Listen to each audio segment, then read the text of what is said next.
할아버지는 미친 사람이 아니었다. 독일 병상에서 들려온 마지막 유언 한마디가 한 여성의 인생을 뒤집어 놓았습니다. 38세 하나 로젠. 유럽대학 종교철학연구원. 그녀의 가문은 한국 때문에 파멸했습니다. 할아버지는 1980년대 동방의 빛 예언을 발표했다가 학계에서 완전히 매장당했죠. 미친 예언가로 낙인 찍혔고 가족 전체가 조롱받았습니다. 하나는 평생 한국을 증오했습니다. 그 나라 이름조차 입에 담지 않았죠. 하지만 아버지의 마지막 상자를 열었을 때 모든 게 흔들리기 시작했습니다. 1978년 손으로 그린 한국 지도, 예언이 적힌 노트, 그리고 한국으로 가보라는 유언. 학계는 경고했습니다. 한국 연구는 금기다. 로젠 가문의 저주를 반복하지 마라. 이스라엘 기자는 조롱했죠. 또 시작이냐? 미친 집안 이막인가? 그러나 하나는 인천공항에 발을 디딘 순간 자신이 알던 한국이 아니라는 걸 깨달았습니다. 완벽한 시스템, 정교한 공간 철학, 그리고 남산에서 발견한 충격적 진실. 할아버지의 예언은 광기가 아니었습니다.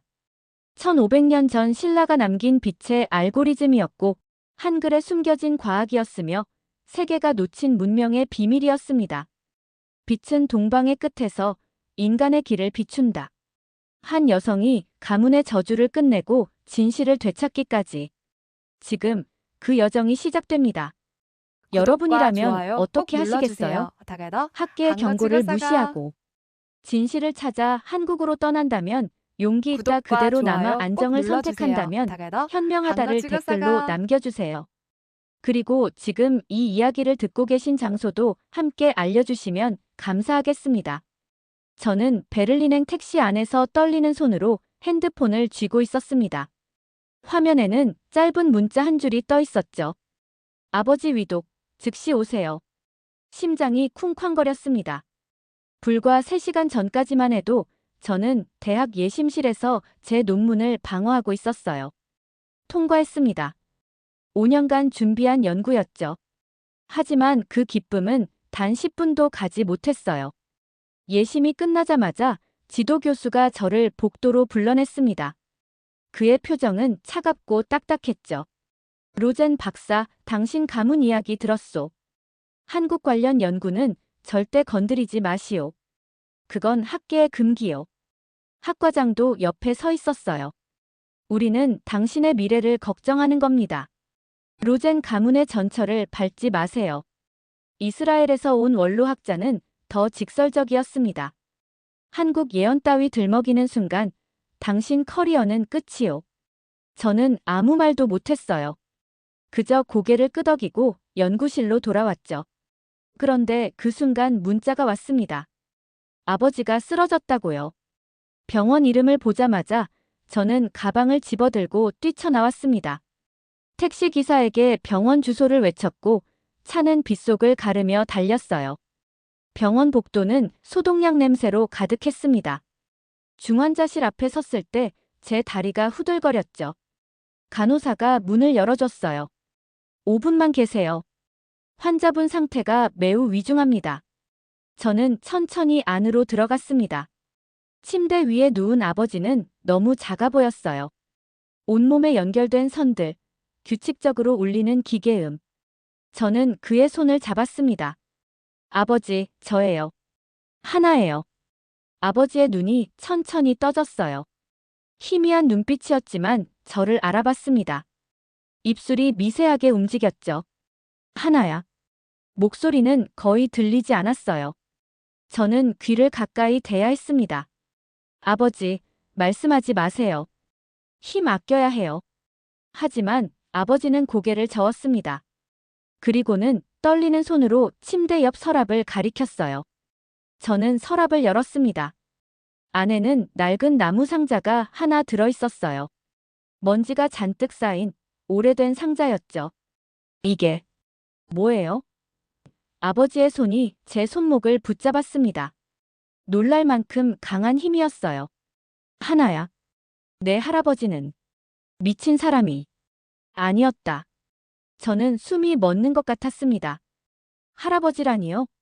우리 집안에서 금기 중에 금기였던 그분을요. 아버지, 무슨 말씀을? 우리가 버린 건 진실이었다. 아버지의 목소리가 점점 작아졌습니다. 한국으로 가봐라. 그곳에. 그 순간 심전도 기계에서 날카로운 경보음이 울렸어요. 간호사들이 우르르 몰려들어왔습니다. 보호자분, 나가주세요. 저는 밀려났고 상자는 제 품에 꽉 안겨 있었죠. 복도에서 저는 주저앉았습니다. 한국이라니요? 우리 집안을 파멸시킨 그 나라를요? 할아버지 요나탄 로제는 1980년대에 동방의 빛 예언을 발표했다가 학계에서 완전히 매장당했어요. 가족들도 그를 외면했고 아버지는 평생 그 이름조차 입에 담지 않았죠.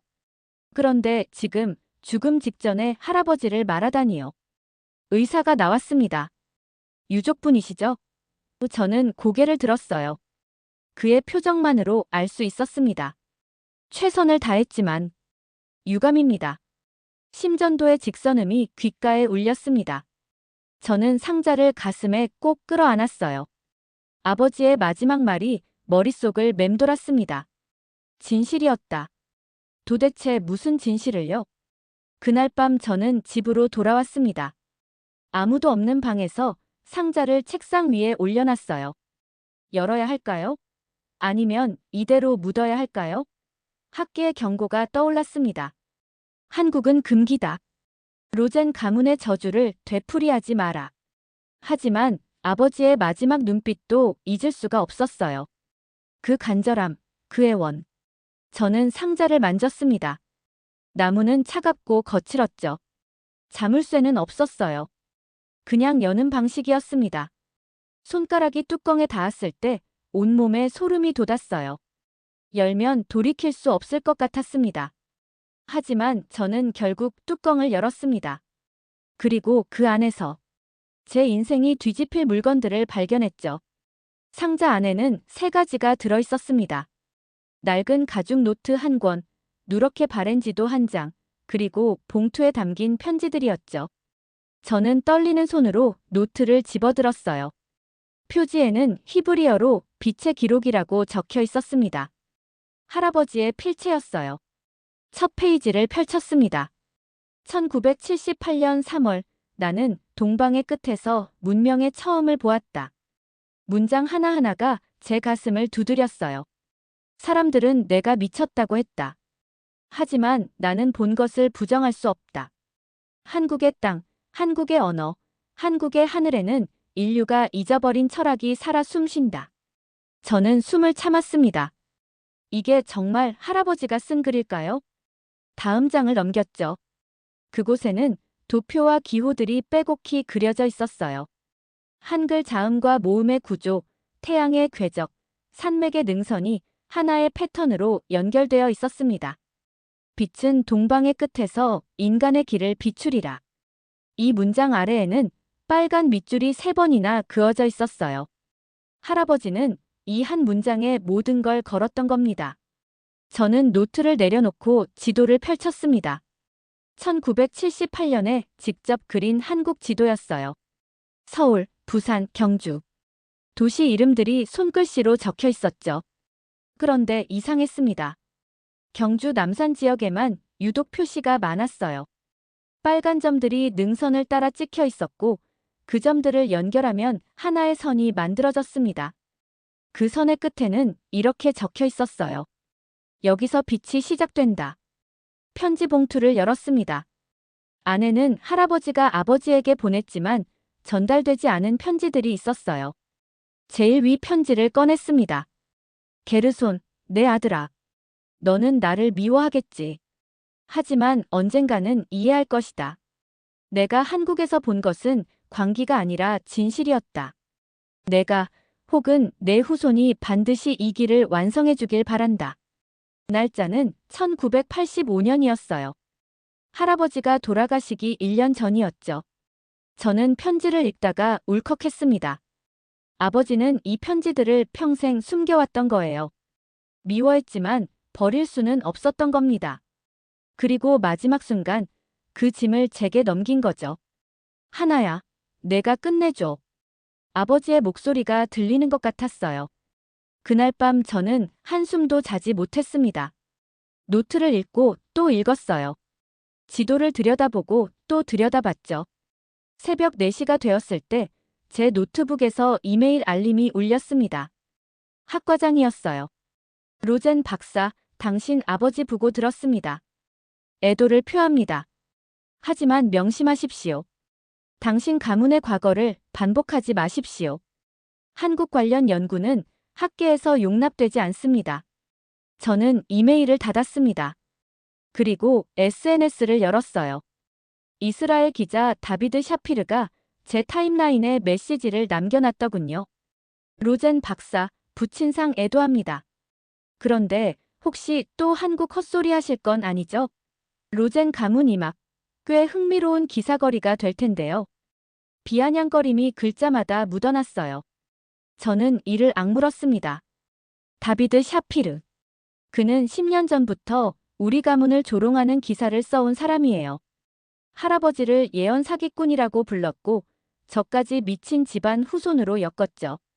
그는 제가 무너지길 바라고 있었습니다.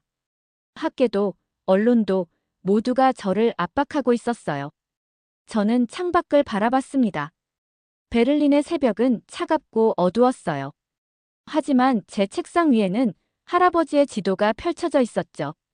경주 남산에 찍힌 빨간 점들이 희미한 불빛 아래서 반짝였습니다. 여기서 빛이 시작된다. 정말일까요? 아니면 정말로 광기일까요? 저는 노트북을 열었습니다. 항공권 검색 사이트에 접속했어요. 출발지 베를린, 도착지 서울. 손가락이 키보드 위에서 멈췄습니다. 클릭하면 끝이에요. 학계를 잃을 수도 있고 조롱받을 수도 있죠. 하지만 클릭하지 않으면 평생 궁금할 겁니다. 아버지의 마지막 말, 할아버지의 노트, 그 모든 것이 진실이었는지. 저는 눈을 감았습니다. 그리고 클릭했어요. 결제 완료. 출발일 3일 후. 저는 한국으로 가기로 한 겁니다. 가문의 저주를 끝내든 아니면 제 인생을 끝내든 직접 보기로 한 거예요. 할아버지, 아버지. 제가 확인하겠습니다. 진짜인지 가짜인지. 화면에 떴습니다. 예약이 완료되었습니다. 저는 떨리는 손으로 지도를 접었어요. 그리고 가방 속에 넣었습니다. 노트도 편지도 모두. 이제 후회할 시간은 없었습니다.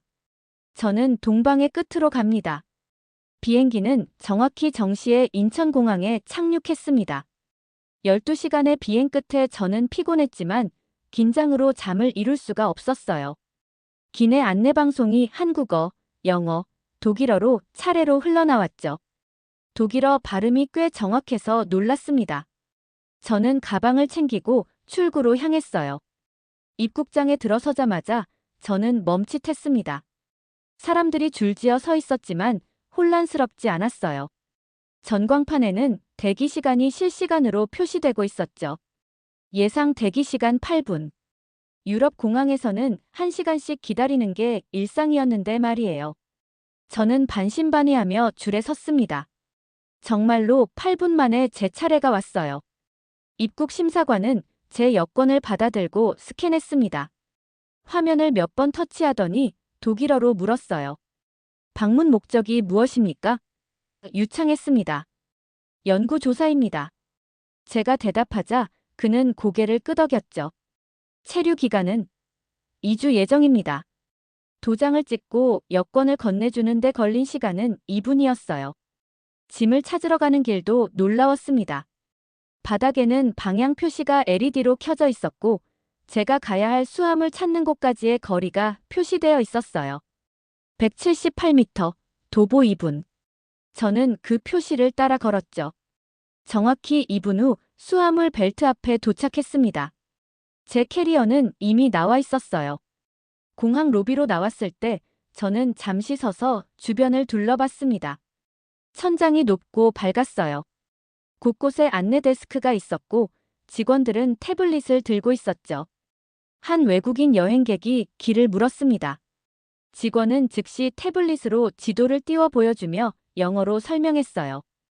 여기서 5번 출구로 나가시면 공항철도 입구가 있습니다. 소요시간 43분, 요금은 9,000원입니다. 저도 다가갔습니다. 실례합니다. 경주로 가려면 어떻게 해야 하나요? 직원은 미소를 지으며 독일어로 답했어요. KTX를 이용하시면 됩니다. 먼저 서울역까지 공항철도를 타시고 거기서 KTX로 환승하시면 됩니다. 태블릿 화면에는 이미 전체 경로가 표시되어 있었죠. 출발 시간, 환승 방법, 예상 도착 시간까지 모두요. 저는 태블릿 화면을 보며 당황했습니다. 이 정도로 정확하게 안내받은 적이 없었거든요. 유럽 공항에서는 저쪽으로 가세요라는 손가락질이 전부였어요. 감사합니다. 제가 말하자 직원은 다시 미소 지었습니다. 좋은 여행 되세요.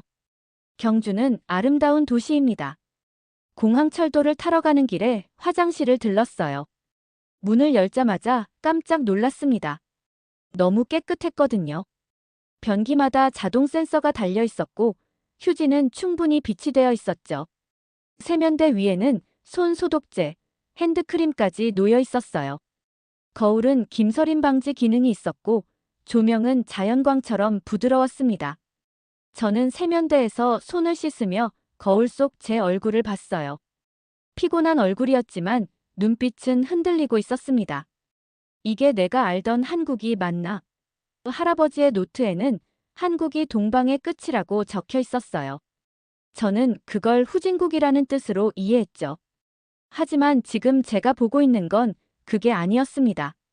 공항철도 플랫폼으로 내려갔습니다.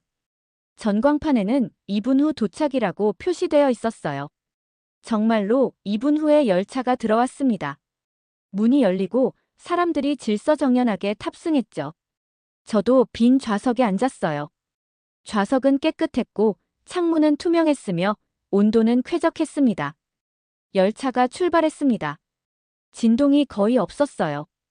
유럽 지하철처럼 덜컹거리지 않았죠. 안내방송이 나왔습니다. 다음 역은 인천국제도시입니다. 한국어, 영어, 중국어, 일본어 순서로요. 저는 창밖을 바라봤어요. 터널을 지나고 다리를 건너고 도시가 펼쳐졌습니다. 그때 옆자리 승객이 갑자기 기침을 했어요. 심하게요. 저는 놀라서 돌아봤습니다. 중년 남성이었는데 얼굴이 창백했어요. 괜찮으세요? 제가 영어로 물었죠. 그는 고개를 저었습니다. 숨이 안 쉬어져요. 주변 사람들이 모여들었어요. 누군가 비상벨을 눌렀습니다. 즉시 안내방송이 나왔어요. 승객 여러분, 잠시만 기다려 주십시오. 다음 역에서 응급조치가 이루어집니다. 열차는 속도를 줄이지 않았지만 다음 역에 정확히 정차했어요. 문이 열리자마자 역무원과 응급요원이 뛰어들어왔습니다. 들것, 산소 마스크, 구급 가방까지 준비되어 있었죠. 요원들은 신속하게 환자를 평가하고 들것에 옮겼어요. 119에 연락했습니다. 2분 내 도착 예정입니다. 한 요원이 말했습니다. 정말로 2분 후 구급차가 도착했어요. 환자는 안전하게 이송됐고 열차는 다시 출발했습니다. 전체 과정이 5분이었어요. 저는 숨을 크게 들이쉬었습니다.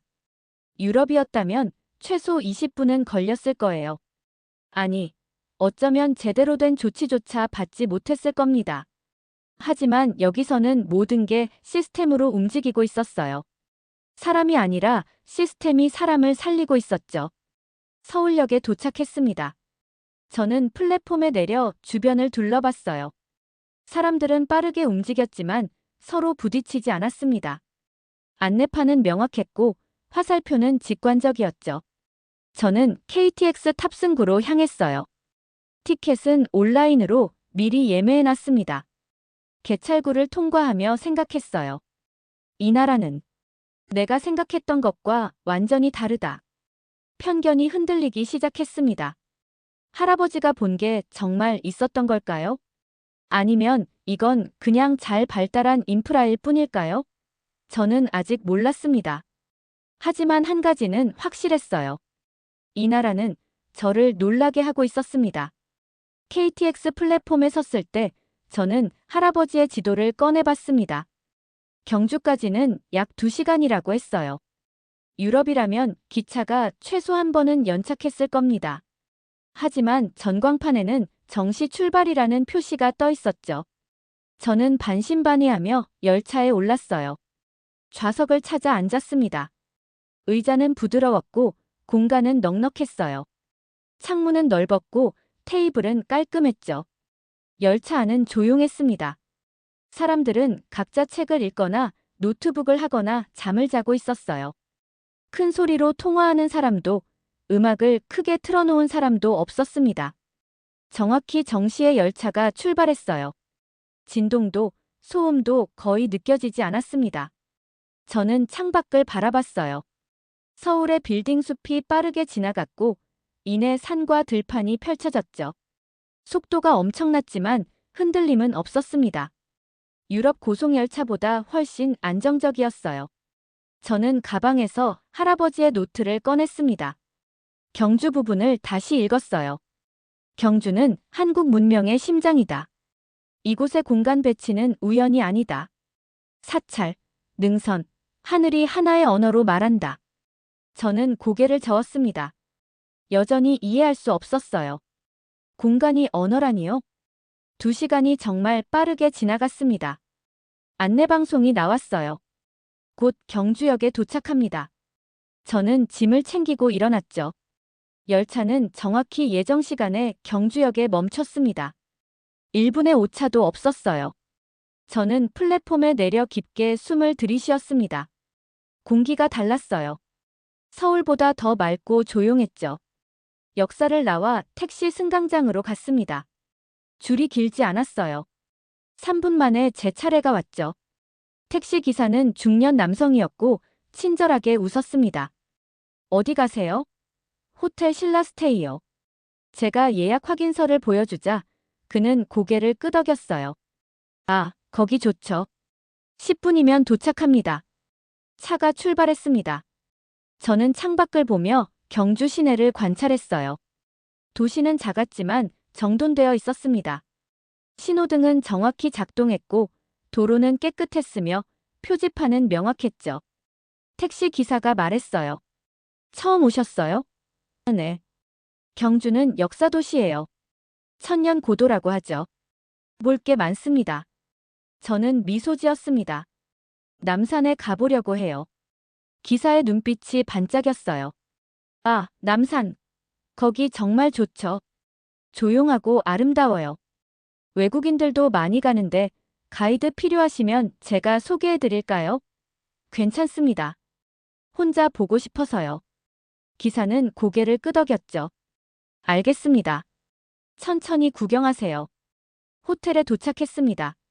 체크인 과정도 빨랐어요. 직원은 제 여권을 확인하고 키카드를 건넸습니다. 6층 614호입니다. 엘리베이터는 오른쪽이에요. 편히 쉬세요. 저는 방으로 올라가 짐을 풀었어요. 방은 깨끗하고 조용했습니다. 창문을 열자 멀리 산이 보였죠. 잠시 쉬고 나서 저는 밖으로 나갔습니다. 호텔 근처를 걸으며 주변을 살폈어요. 버스 정류장이 있었는데 전광판에 실시간 도착 정보가 표시되고 있었습니다. 남산 방면 버스 3분 후 도착. 저는 그 버스를 타기로 했어요. 정확히 3분 후 버스가 왔습니다. 교통카드를 찍고 탔죠. 버스 안도 깨끗했어요. 손잡이는 새 것 같았고 바닥에는 먼지 하나 없었습니다. 좌석에 앉아 창밖을 봤어요. 경주 시내가 천천히 지나갔습니다. 한옥과 현대식 건물이 조화롭게 섞여 있었죠. 중간에 한 정류장에서 화장실 표지판이 보였습니다. 저는 갑자기 궁금해졌어요. 공공 화장실이 어떨지. 다음 정류장에서 내려 찾아갔죠. 표지판을 따라가니 작은 공원 안에 화장실이 있었습니다. 문을 열었을 때 저는 또 놀랐어요. 공공 화장실인데 호텔 수준이었습니다. 변기는 자동 세척 기능이 있었고 비데까지 설치되어 있었어요. 휴지는 넉넉했고 비누와 핸드타월도 충분했죠. 거울은 깨끗했고 조명은 밝았습니다. 심지어 공기청정기까지 작동하고 있었어요. 저는 세면대에서 손을 씻으며 생각했습니다. 이건 단순히 선진국의 인프라가 아니야. 이건 사람을 중심에 둔 설계야. 화장실 하나에도 누군가의 불편함을 최소화하려는 의도가 보였어요. 장애인용 손잡이, 유아용 기저귀 교환대, 응급 호출 버튼까지 모든 게 갖춰져 있었습니다. 다시 버스를 타고 남산 입구에 도착했습니다. 내리자마자 공기가 달라졌어요.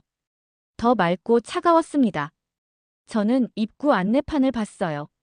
지도가 상세하게 그려져 있었고 등산로마다 난이도와 소요 시간이 표시되어 있었죠. 심지어 QR코드를 스캔하면 음성 안내를 들을 수 있다고 했어요. 저는 QR코드를 스캔했습니다. 독일어 음성이 나왔어요. 남산 탐방로에 오신 것을 환영합니다. 이곳은 신라 천년의 역사가 살아 숨쉬는 곳입니다. 안전한 탐방을 위해 안내사항을 확인해 주세요. 저는 헤드폰을 끼고 걷기 시작했습니다. 길을 걸으며 주변을 살폈어요. 등산로는 잘 정비되어 있었습니다. 돌계단은 고르게 놓여 있었고 난간은 튼튼했으며 중간중간 쉼터가 있었죠. 쉼터마다 벤치와 쓰레기통이 비치되어 있었고 안내판에는 현재 위치와 비상 연락처가 적혀 있었어요. 저는 멈춰 섰습니다. 숲속인데도 안전 시스템이 완벽했어요. 이건 단순히 관광지 관리 수준이 아니었습니다. 이건 사람이 길을 잃지 않게, 다치지 않게, 두려워하지 않게 만드는 철학이었어요. 저는 할아버지의 말이 떠올랐습니다. 한국은 공간을 단순히 채우지 않는다. 공간으로 사람을 돌본다. 해가 기울고 있었습니다. 저는 산 아래로 내려와 버스를 탔어요. 호텔로 돌아가는 길, 창밖의 경주 야경을 봤습니다. 조명은 화려하지 않았지만 따뜻했어요. 건물들은 높지 않았지만 조화로웠죠. 이 도시는 자랑하지 않고 있었습니다. 그냥 존재하고 있었어요. 호텔방에 돌아와 침대에 누웠습니다. 오늘 하루 본 것들이 머릿속을 맴돌았어요. KTX, 택시, 버스, 화장실, 등산로. 모든 게 연결되어 있었습니다. 하나의 시스템으로요. 저는 중얼거렸어요. 이 나라는 내가 알던 한국이 아니야.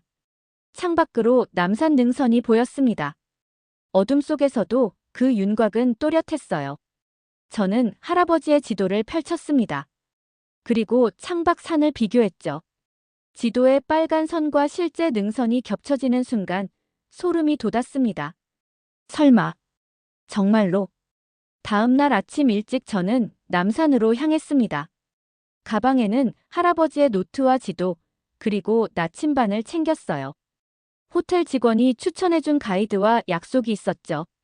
이름은 김미라였습니다. 20대 후반의 밝은 여성이었어요.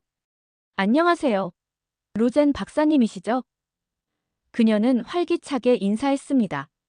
한국어였지만 천천히 말해줘서 알아들을 수 있었어요. 저는 영어로 답했죠. 네, 맞습니다. 미라 씨죠? 네. 오늘 남산 제대로 보여드릴게요. 여기 정말 특별한 곳이에요. 우리는 남산 탐방로를 걷기 시작했습니다. 미라는 쉬지 않고 설명했어요. 여기 보이는 저 능선이요. 그냥 산이 아니에요. 신라 사람들은 이 능선을 따라 절을 지었어요. 우연이 아니라 계획이었죠. 저는 귀가 번쩍 뜨였습니다. 계획이요? 네. 지형, 해, 별의 위치를 다 계산했대요. 저는 노트를 꺼냈습니다. 할아버지가 그려놓은 도표를 보여줬어요. 이것 좀 봐주시겠어요? 미라가 노트를 들여다봤습니다. 눈이 커졌어요. 어머, 이거. 남산 능선이잖아요. 누가 그린 거예요? 제 할아버지요. 1978년에. 미라는 놀란 표정을 지었습니다. 대박. 정확해요. 완전 정확해요. 우리는 계속 올라갔습니다. 중간에 작은 사찰터가 나왔어요. 돌로 된 기단만 남아있었죠. 미라가 설명했습니다. 여기가 삼능계 사지예요. 신라시대 절터죠. 보세요. 이 돌들 배치가 특이하죠? 저는 무릎을 꿇고 살펴봤습니다. 돌들은 일정한 패턴으로 놓여 있었어요. 이 패턴이 뭔가요?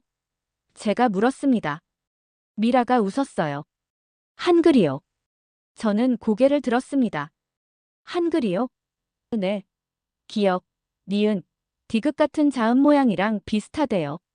물론 한글은 15세기에 만들어졌지만 그 원리는 훨씬 오래전부터 있었대요. 소리의 모양을 형태로 만드는 거요. 저는 노트를 펼쳤습니다.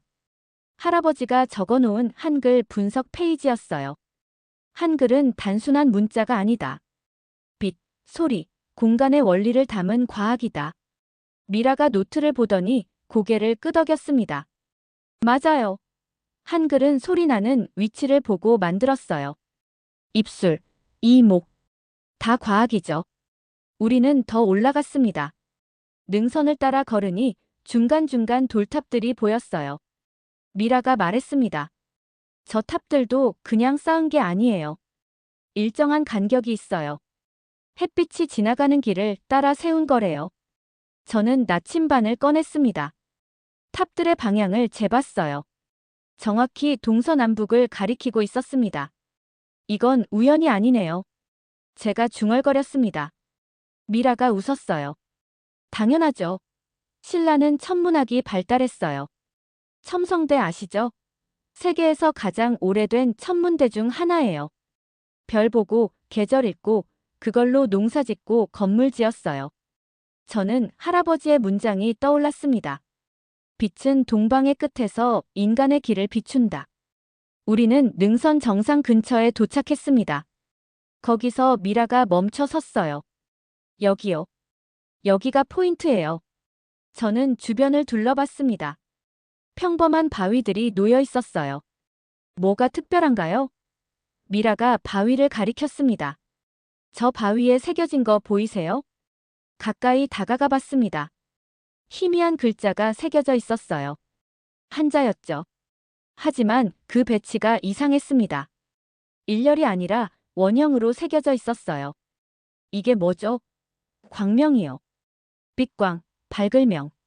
빛과 밝음이라는 뜻이에요. 근데 중요한 건 이게 해 뜨는 방향을 가리킨다는 거예요. 저는 나침반을 다시 봤습니다. 정확히 동쪽이었어요. 해가 뜨는 방향. 저는 숨이 막혔습니다. 할아버지의 지도에서 빨간 선이 끝나는 곳이 바로 여기였어요. 빛이 시작되는 곳. 저는 무릎을 꿇고 바위를 만졌습니다. 손끝이 떨렸어요. 왜 이렇게 만들었을까요? 제가 물었습니다. 미라가 옆에 앉았어요. 신라 사람들은 빛을 중요하게 생각했대요. 빛은 생명이고 진리고 시작이었죠. 그래서 이 산 전체를 빛의 길로 만든 거예요. 절도, 탑도, 바위도 다 빛을 따라 배치한 거죠. 저는 노트를 펼쳤습니다. 할아버지가 그린 도표를 다시 봤어요. 남산 능선, 사찰 위치, 해의 궤적이 하나의 선으로 연결되어 있었습니다. 그리고 그 중심에 한글 자음들이 그려져 있었죠. 한글은 빛의 언어다. 저는 그 문장을 소리내어 읽었습니다. 미라가 놀란 얼굴로 저를 봤어요. 어떻게 아세요? 한국 학자들도 그렇게 말해요. 한글은 빛의 철학을 담았다고. 저는 눈물이 날 것 같았습니다. 할아버지는 미친 게 아니었어요. 그는 진짜를 본 겁니다. 1978년에 이미 이걸 발견했던 거예요. 미라 씨. 제가 떨리는 목소리로 말했습니다. 이 능선 전체가 하나의 구조라는 거죠? 미라가 고개를 끄덕였어요. 네. 지형, 건축, 언어가 다 연결되어 있어요. 신라는 그걸 알았어요. 자연과 인간이 따로가 아니라 하나라는 걸요. 저는 일어나 능선을 따라 걸었습니다. 미라가 뒤따라왔어요. 근데 박사님, 왜 남산을 연구하세요? 저는 잠시 망설였습니다. 그리고 대답했어요. 제 할아버지가 이곳에서 뭔가를 발견했어요. 하지만 아무도 믿지 않았죠. 저는 그게 진짜인지 확인하려고 왔어요. 미라의 눈빛이 진지해졌습니다. 믿어요. 여기는 특별한 곳이에요. 한국 사람들도 다 아는 건 아니지만 아는 사람들은 알아요. 이 산이 단순한 산이 아니라는 걸. 저는 고개를 끄덕였습니다. 이제 저도 알 것 같아요. 해가 중천에 떠 있었습니다. 저는 바위에 새겨진 광명을 다시 봤어요. 그리고 할아버지의 마지막 문장을 떠올렸습니다. 나는 한국에서 문명의 처음을 보았다. 처음.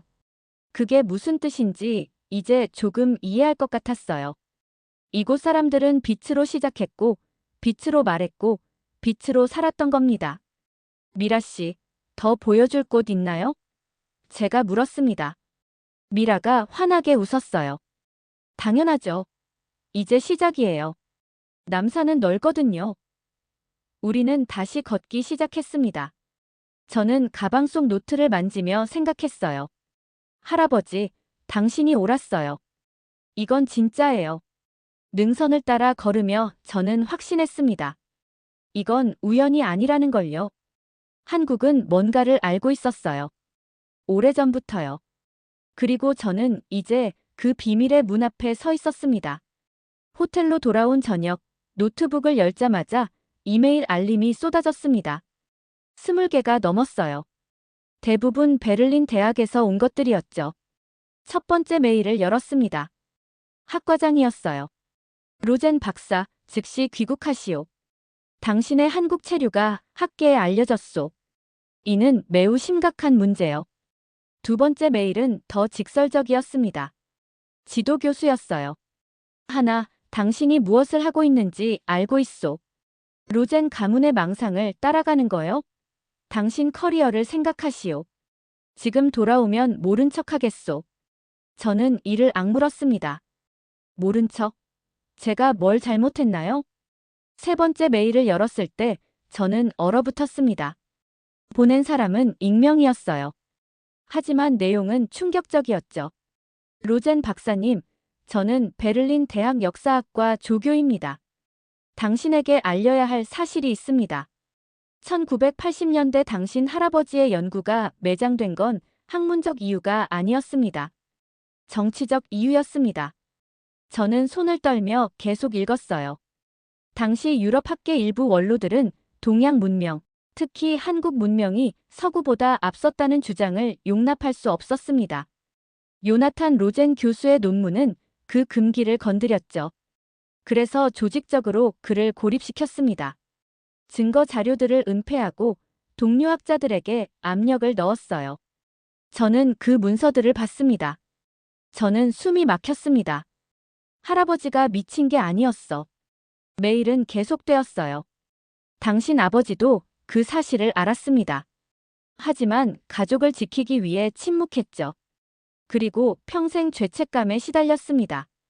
로젠 박사님, 당신이 진실을 밝혀야 합니다.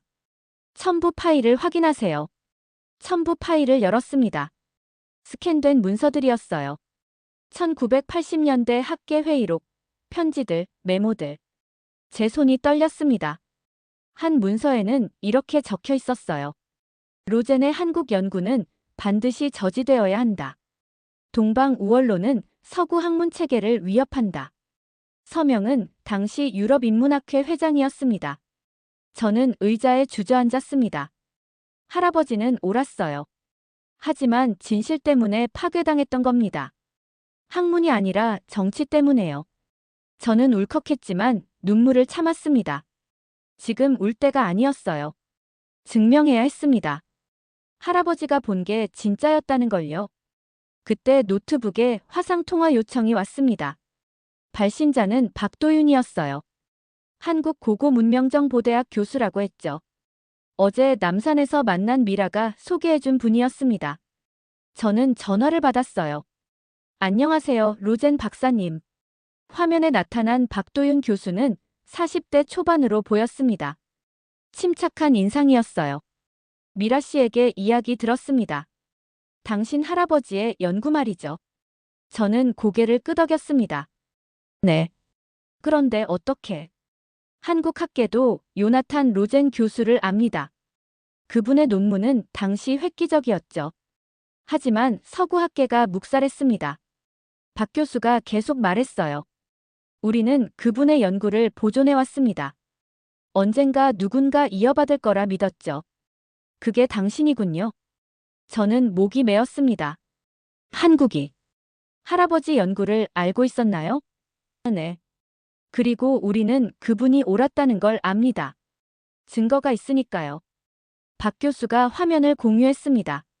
3D지형 스캔 이미지가 나타났어요. 남산 전체를 위성으로 촬영한 것이었죠. 이건 우리 연구소에서 5년 전에 완성한 자료입니다. 남산의 모든 지형, 유적, 방향을 정밀 측정했죠. 그리고 우리는 발견했습니다. 당신 할아버지가 그린 지도와 완벽히 일치한다는 걸요. 저는 화면을 뚫어지게 봤습니다. 빨간 선들이 능선을 따라 이어져 있었어요. 사찰터, 탑, 바위. 모든 게 하나의 패턴을 이루고 있었습니다. 이건 빛의 알고리즘입니다. 박 교수가 말했어요.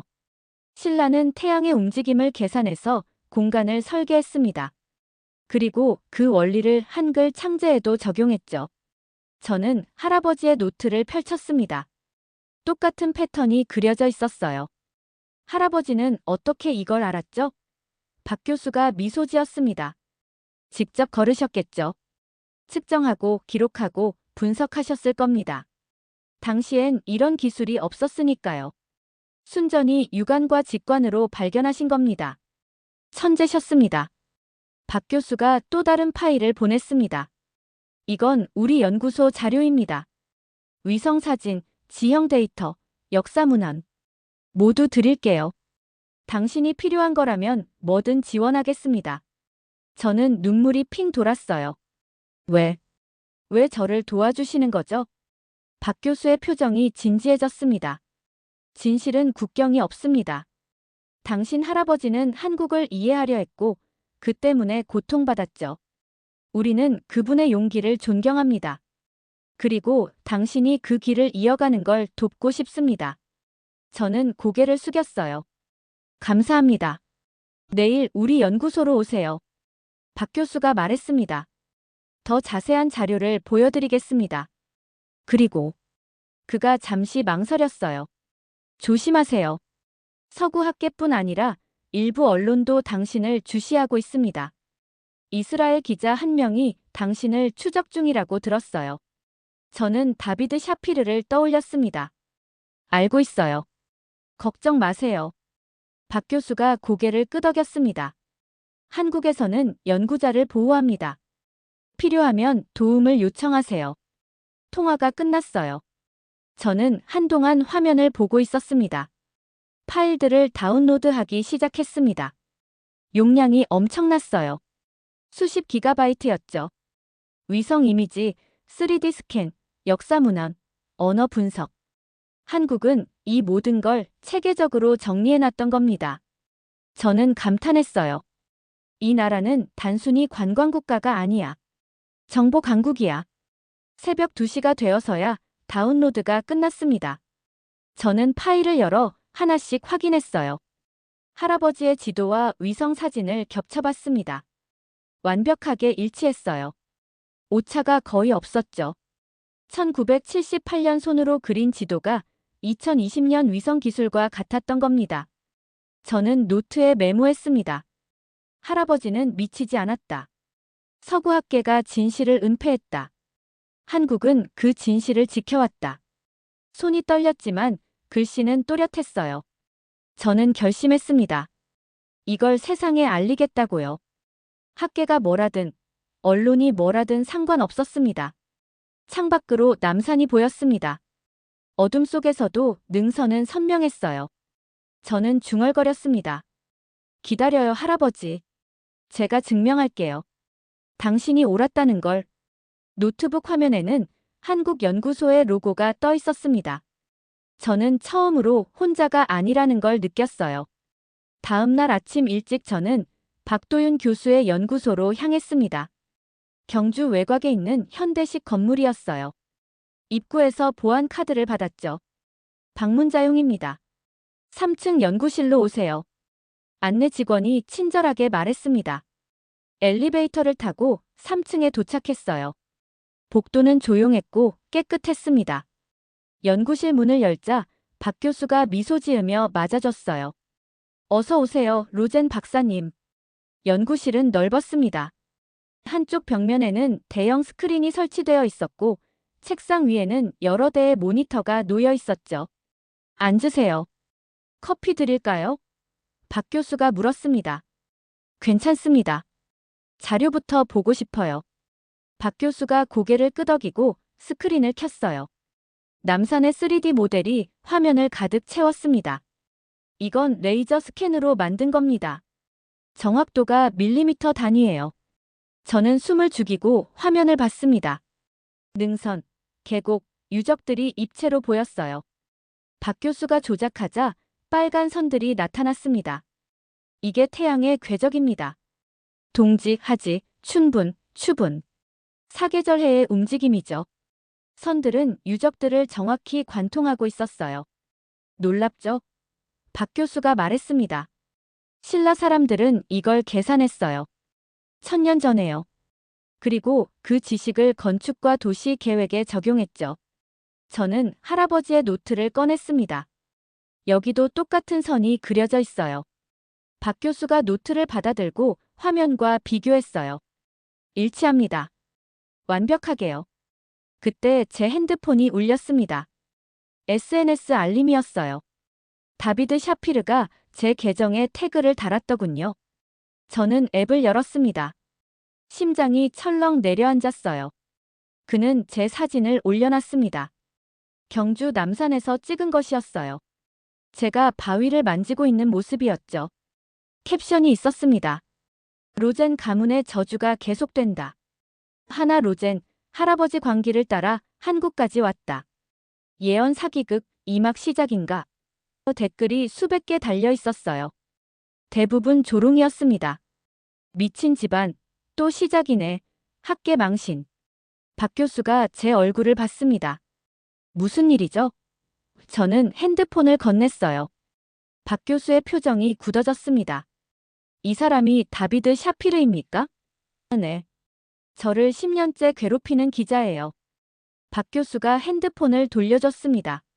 걱정 마세요. 우리가 보호하겠습니다. 하지만 상황은 더 나빠졌습니다. 이메일이 또 왔어요. 학과장이었습니다. 로젠 박사, 당신의 한국 활동이 언론에 보도되었소. 대학 이미지에 심각한 타격이요. 즉시 귀국하지 않으면 직위를 박탈하겠소. 저는 핸드폰을 꽉 쥐었습니다. 손이 떨렸어요. 박 교수가 말했습니다. 로젠 박사님, 진실을 포기하시겠습니까? 저는 고개를 들었어요. 아니요. 절대 안 돼요. 하지만 뭡니까? 제 커리어가, 제 인생이 무너지고 있어요. 제 목소리가 떨렸습니다. 박 교수가 의자를 당겨 제 앞에 앉았어요. 로젠 박사님. 그의 목소리는 차분했습니다. 당신 할아버지도 똑같은 선택을 하셨습니다. 커리어냐, 진실이냐. 그분은 진실을 택하셨죠. 그리고 파괴당했습니다. 하지만 그분의 연구는 살아남았어요. 여기, 한국에서요. 저는 눈물이 핑 돌았습니다. 저는 강하지 않아요. 제가 말했습니다. 박 교수가 고개를 저었어요. 강함은 두려움이 없는 게 아닙니다. 두려운데도 계속하는 겁니다. 당신은 이미 강합니다. 여기까지 왔잖아요. 저는 눈물을 닦았습니다. 그리고 심호흡을 했어요. 그때 연구실 문이 열렸습니다. 여성이 들어왔어요. 30대 후반으로 보였고 냉철한 인상이었죠. 박 교수가 소개했습니다. 우리 연구소 보안팀장 박선화입니다. 선화 씨가 저를 보며 말했습니다. 로젠 박사님, 지금 건물 밖에 이스라엘 기자가 있습니다. 저는 얼어붙었습니다. 다비드가 여기까지 왔어요? 네. 촬영 장비를 들고 있습니다. 저희가 막고 있지만 계속 시도하고 있어요. 선화 씨의 목소리는 단호했습니다. 걱정 마세요. 여기는 보안 구역입니다. 허가 없이는 못 들어와요.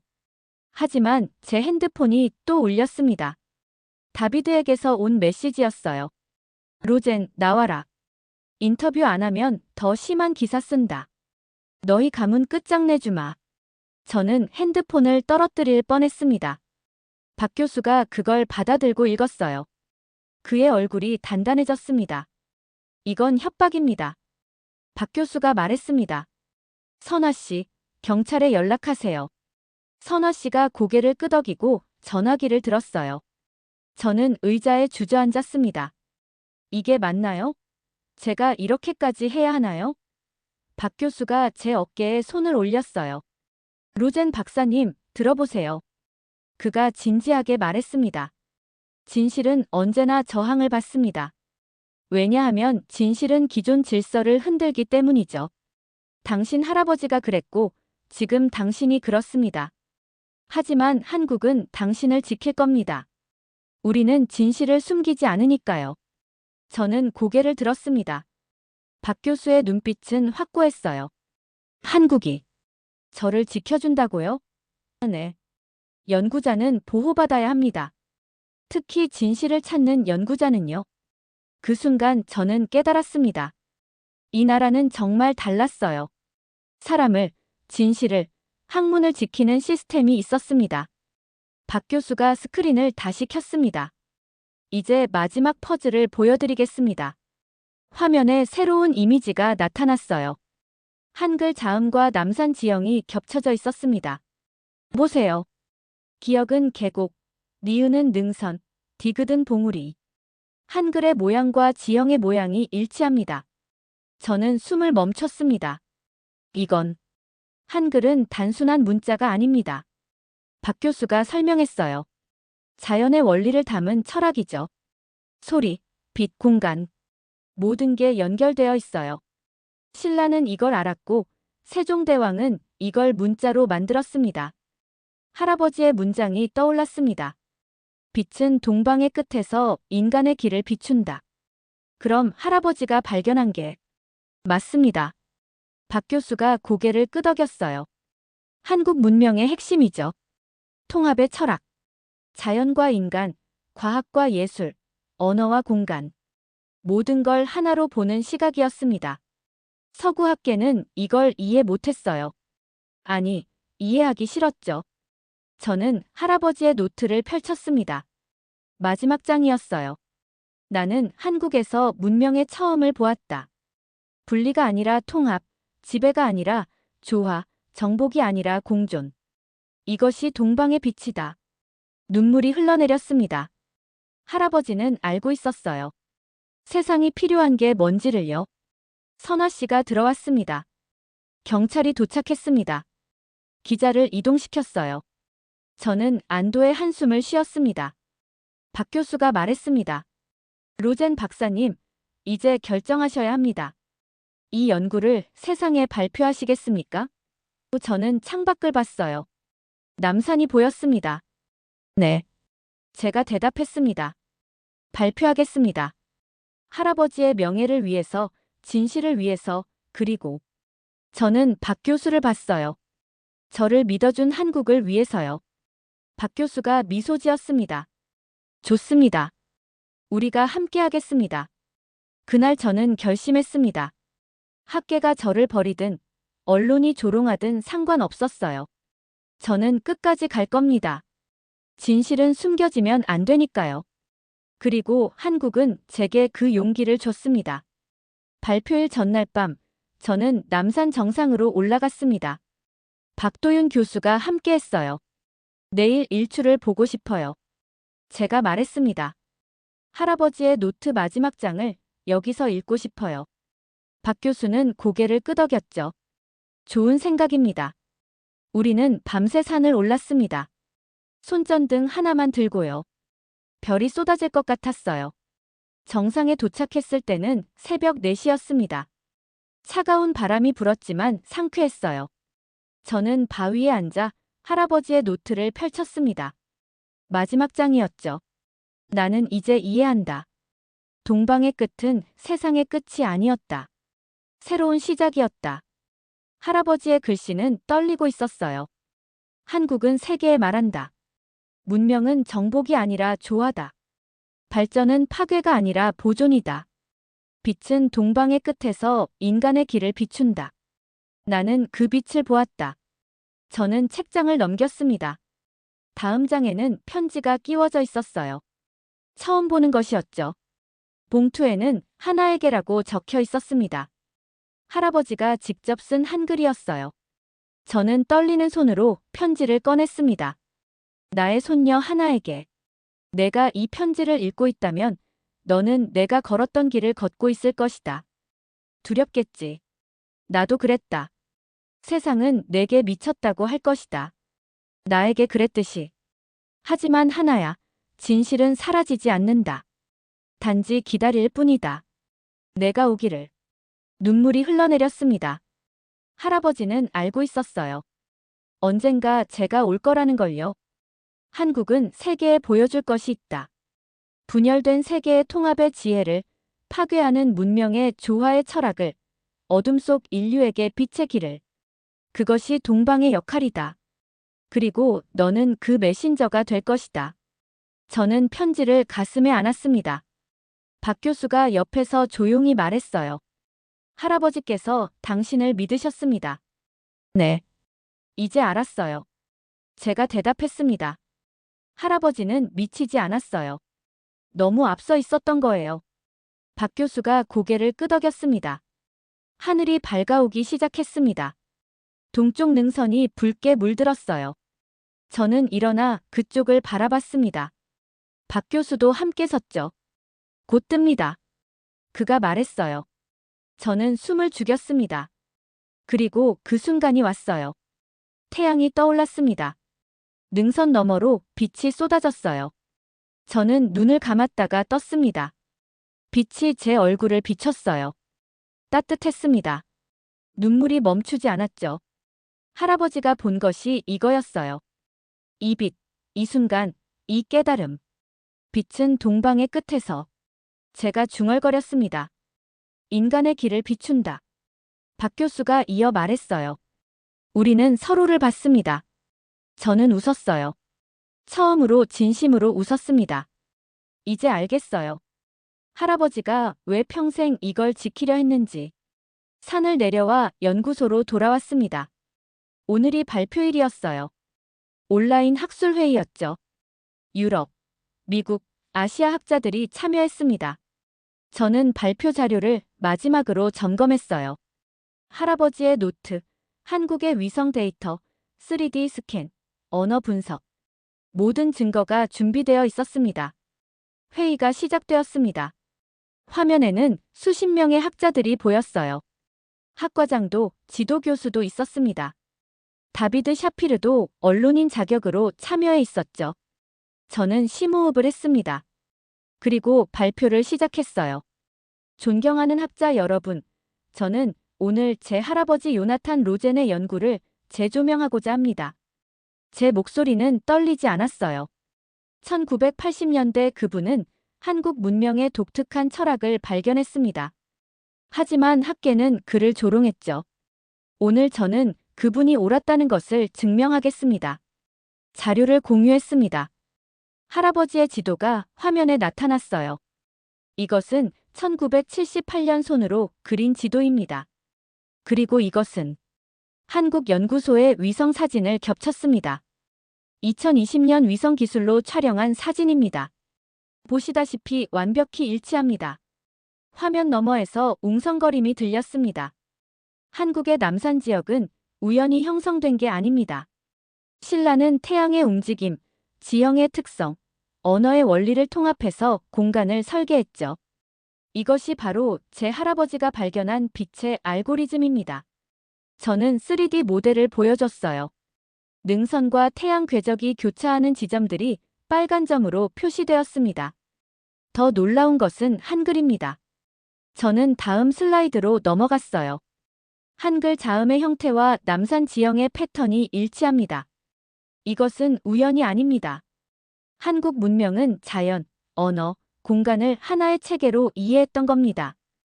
화면이 조용해졌습니다. 학과장이 입을 열었어요. 로젠 박사, 그것은 지나친 해석 아닙니까? 저는 침착하게 대답했습니다. 아닙니다. 한국 연구진과 5년간 검증한 결과입니다. 박도윤 교수님, 설명해 주시겠습니까? 박 교수가 화면에 나타났습니다. 안녕하세요.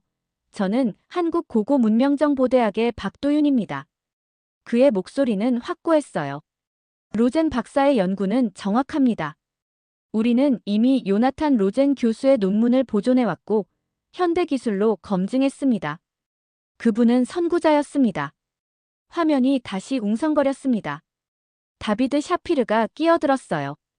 이건 한국의 국수주의 아닙니까? 과학이 아니라 감정 아닙니까? 저는 그를 똑바로 봤습니다.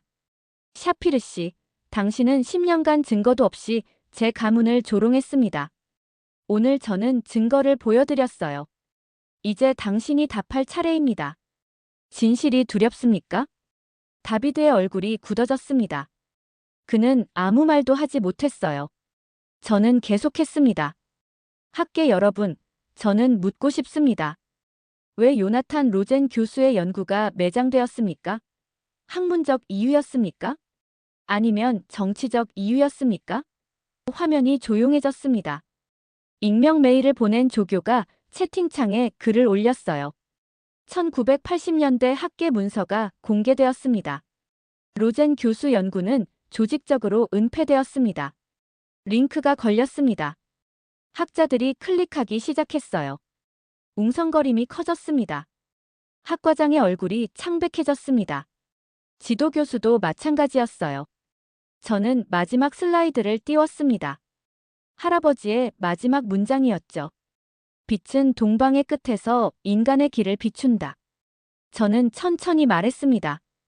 우리 집안은 한국 때문에 망한 게 아니었습니다. 진실을 외면했기 때문에 무너진 겁니다. 오늘 저는 그 진실을 되찾았습니다. 한국에서요. 제 목소리가 떨렸어요. 한국은 세계에 보여줍니다. 문명은 경쟁이 아니라 조화일 수 있다는 것을, 발전은 파괴가 아니라 보존일 수 있다는 것을요. 그리고 저는 눈물이 났지만 참지 않았습니다. 저는 오늘 여기서 그 빛의 처음을 보았습니다. 화면이 조용했습니다. 그리고 한 학자가 박수를 쳤어요. 또 한 명이 박수를 쳤습니다. 점점 많은 사람들이 박수를 보냈어요. 회의가 끝났습니다. 수십 통의 메시지가 왔어요. 지지, 축하, 협력 제안. 저는 하나하나 읽었습니다. 그중 한 통이 눈에 띄었어요. 유럽 인문학회 회장이었습니다. 로젠 박사, 당신 할아버지께 사과드립니다. 학회는 공식 성명을 발표하겠습니다. 저는 노트북을 닫았습니다. 창밖으로 남산이 보였어요. 석양이 지고 있었습니다. 박 교수가 말했습니다. 해냈습니다. 로젠 박사님. 저는 고개를 끄덕였어요. 아니요, 우리가 해냈어요. 할아버지, 아버지, 교수님, 한국. 모두가요. 한 달 후, 저는 국제연구단을 꾸렸습니다. 한국, 독일, 이스라엘, 미국 학자들이 참여했어요. 프로젝트 이름은 동방의 빛이었습니다. 목표는 한국 문명 철학을 현대에 재해석하는 것이었죠. 박 교수가 한국 측 책임자였고 저는 국제 책임자였습니다. 베를린 대학은 저를 복직시켰습니다. 아니, 승진시켰어요. 다비드 샤피르는 사과 기사를 썼습니다. 형식적이었지만 그걸로 충분했어요. 학계는 할아버지의 연구를 재평가하기 시작했습니다. 그날 저는 다시 남산에 올랐습니다. 혼자서요. 정상에서 할아버지의 노트를 펼쳤습니다. 마지막 페이지에 제가 한 줄 추가했어요. 할아버지, 당신이 옳았습니다. 그리고 저는 그 빛으로 제 어둠을 보았습니다. 바람이 불었습니다. 노트 페이지가 펄럭였어요. 저는 하늘을 올려다봤습니다. 구름 사이로 빛이 쏟아졌어요. 동방의 빛. 할아버지가 본 그 빛. 이제 제 빛이기도 한 그 빛. 저는 미소 지었습니다. 가문의 저주는 끝났어요. 아니, 저주가 아니었습니다. 축복이었죠. 진실을 찾는 여정이었고 그 끝에서 저는 빛을 만났으니까요. 한국에서요. 동방의 끝에서요. 할아버지 요나탄 로젠이 1978년에 발견했던 진실은 결국 세상에 알려졌습니다. 가문의 저주라고 여겨졌던 것이 사실은 축복이었죠. 하나 로젠은 이제 국제연구단을 이끌며 한국 문명 철학을 세계에 알리고 있습니다. 그녀가 남산에서 발견한 빛의 알고리즘은 현대 과학으로도 증명되었고 여러 나라 학자들이 함께 연구하고 있습니다. 진실은 결코 사라지지 않습니다. 단지 발견되기를 기다릴 뿐이죠. 오늘 이야기가 도움이 되셨다면 구독과 좋아요 부탁드립니다. 여러분의 관심이 더 많은 감동적인 이야기를 전하는 힘이 됩니다. 다음에도 더 좋은 이야기로 찾아뵙겠습니다. 감사합니다.